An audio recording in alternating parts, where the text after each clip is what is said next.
म्हटलं मी हे पण म्हटलं माणूस काय म्हटला 90% काय प्रॉब्लेम येणार नाही, 1% प्रॉब्लेम हो 1% प्रॉब्लेम आला आम्ही कशा द्यायला 1% आपण अर्धा करूया.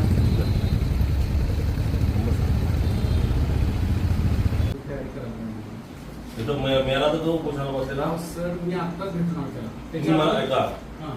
तुम्ही मला सांगितलं मी जिल्हाधिकारी कार्यालयात बैठकीला हो गेलो. बैठकीला त्या संदर्भात साहेबांना सांगायला येतो, पण साहेब दुसऱ्या मीटिंग मध्ये होते की आरटीसी मध्ये. आणि तिथं नंतर मी तिथं आलो म्हणून तिथं गेलो. कुठं? एक लक्षात घ्या, उपोषण बसणाऱ्याला उपोषण बसण्याचा अधिकार 100% आहे या संविधानामध्ये.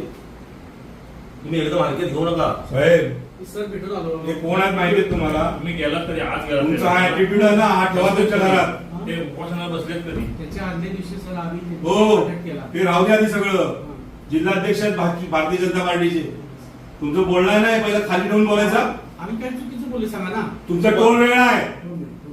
मग बरोबर सांगितलं या म्हणून तुम्ही आला. हा? फायली सगळ्या येत आहेत आमच्या. काय मग काय? माहिती मग काय? ठेवण्याला पाहिजे ना. तुम्ही तुम्हाला- आधी knowledge दिली होती ना.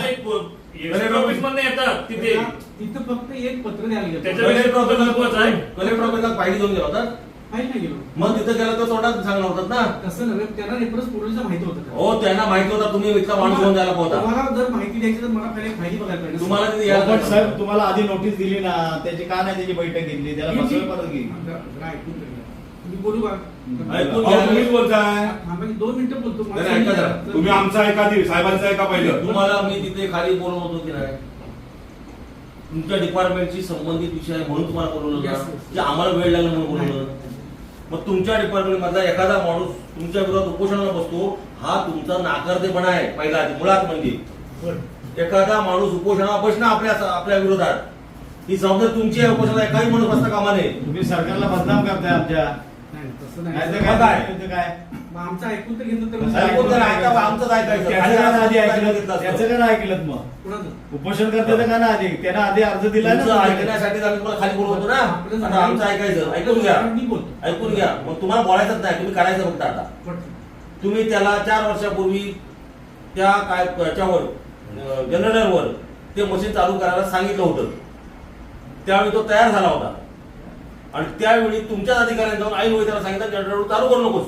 त्याच्यामुळे हे त्याचं जे बिल आहे आता 2 लाख रुपये किंवा 1 लाख रुपये हे जे बिल आलंय, त्यावेळी त्यानं काय सांगितलं तुमच्या अधिकाऱ्यानं, जनरेटर वर करू नकोस, लाईट चालू करून घे. म्हणून त्यानं लाईट चालू करून घेतला आणि लाईट चालू करून घेतल्यानंतर तुम्ही त्याला परमिशन दिली नाही आणि म्हणून तुम्हाला त्याला ते जे लाईट चालू घेतल्यानंतर जे आता 4 वर्षाचे पैसे त्याला भरायला लागले, तुमची चूक आहे त्याच्यात. हा जुना इतिहास काय? जुना इतिहास तुम्हाला माहिती नसेल तर माहिती करून घ्यायला पाहिजे. खुर्चीवर आल्यानंतर जुना इतिहास माहिती करून घ्यायला पाहिजे. आम्हाला जर इतिहास माहिती आहे तुम्हाला काय माहिती? पण पेपरवर नाही ना तुम्ही. तुमच्या पेपरवर नसेल तर त्याच्याकडनं माहिती घ्यायला पाहिजे तुम्ही. म्हणून तुम्हाला खाली बोलवतो की नाही? मी निवेदन सर त्याचं पाठवून दिलंय. पाठवून दिलं नाही, मार्ग काढायचा. कुठे वर दिले? बरं मी बोलू. बोलायचं नाही, खाली जायचं आता, मार्ग काढायचा. त्याला जनरेटरवर वापरायला परमिशन द्यायची. ते बाकी वीज बिल नंतरचा भाग पुढचा. मला बोलायला परवानगी 4 कोटीची मशिनरी तुम्ही फुकट घालवता त्याची. नाही पण डिपार्टमेंटने दिले सर. अरे डिपार्टमेंटने दिले पण लोकांनी पहिले भरलेत ना पैसे 1.25 कोटी. हा 20%. हा मग ते काय घरात द्यायचं का तुमच्या? त्याचं व्याज चालू आहे त्याचं. त्याच्या घराला तुमच्या पैसे आहेत का ते? डिपार्टमेंटने दिला म्हणजे काय मेहरबानी केली? सरकारचे पैसे म्हणजे आमचे पैसे आहेत, गव्हर्नमेंटचे म्हणजे तुमच्या डिपार्टमेंटमध्ये पैसे का तुमचे? गव्हर्नमेंटचे म्हणजे सगळ्यांचे. मग आमचे डिपार्टमेंटचे पैसे वापरता का तुम्ही नाव? सरकारचे पैसे म्हणजे जनतेचे पैसे आहेत, मेहरबानी करत नाही तुम्ही. सामंत साहेब जाते आणि संस्थेसाठी आहे ते. असताना तुम्ही जर इथे उपोषणाला बसा. मग काय बी- लाज वाटली पाहिजे. अहो, पण आमच्याकडे जे काय झाले ते तर सांगू दे मी मला. तुम्हाला काही माहिती नाही आहे, खुर्चीत बसून या. तुम्ही आता मी सांगतोय ती माहिती बरोबर आहे, ती घ्या माहिती. 4 वर्षापूर्वीचा हा प्रोजेक्ट आहे. हो 4 वर्षापूर्वीचा मशीन आहे. बरोबर. का चालू झाला नाही उद्योग एखादा? हे तुमची जबाबदारी नाही? हा उद्योग काय सुरू झाला म्हणून? आपण ह्या- उद्योग मंत्रीच्या जिल्ह्यात असा प्रकार चाललाय ते कसं काय चाललं? सर, माझं ऐकून घेता. हा का बोला तुम्ही बोला. मला बोला संधी दिली तर हा बोला बोला. म्हणून खाली बोललो होता. ते आता कसं आहे माझ्याकडे फायली येत आहे सगळ्या. अरे मग घराला त्या आत त्या फाईलीवर चालतं काय? मी आलो. ती फाईल आणली की आधी. बरं. आता कोण आहे विषय त्याचा अधिकारी कोण आहे? मग का नाही दिली? हे ते आम्ही सगळं येणार बघणार आहोत. का? हे सगळं बघणार अधिकारी कोण आहे तो बोलवा. जेवायला गेलो. जेवायला गेलाय? आम्ही तुम्हाला सांगतो इथे येतोय म्हणून. आम्ही जेवलेलो नाही. हे असं राहू देत पेंडिंग. आता आम्ही काल मीटिंग पण घेतली 1 तारखेला. तुम्ही जाता आता सांगून ठेवतोय. आम्ही- मी त्याला तो विचारलं असं उपोषण आणि बरोबर बघा, करतोय. कॅमेरा लक्षात ठेवा, अडचणीत याल आम्हाला काय माहिती नाही. हा. आम्ही रिपोर्ट पाठवलाय याला रिपोर्ट काय नाही. रिपोर्ट तुम्हाला पत्रकारांनी समोर सांगतो जर त्याचं काय झालं बरं वाईट तर तुम्ही प्रकाश हडमोर हे जबाबदार आहेत, कारण तुम्ही त्याला व्यवस्थित रिस्पॉन्स दिलेला नाही.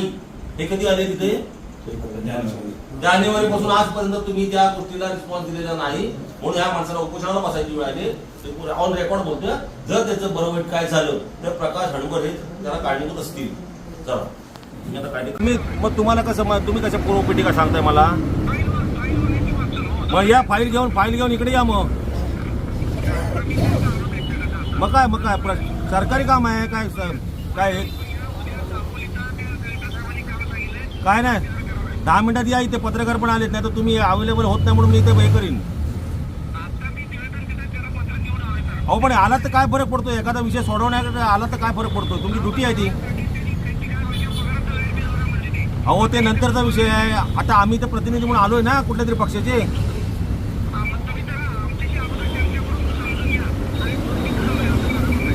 का तुम्हाला इथे यायला काय भीती वाटते काय?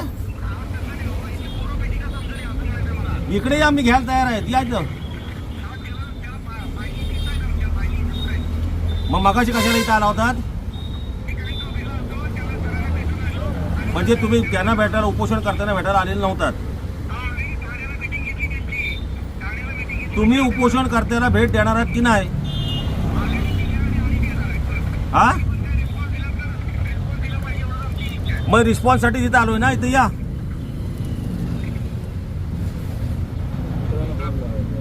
जेव्हापासून आम्ही आलेलो होतो तेव्हापासून तो पत्रव्यवहार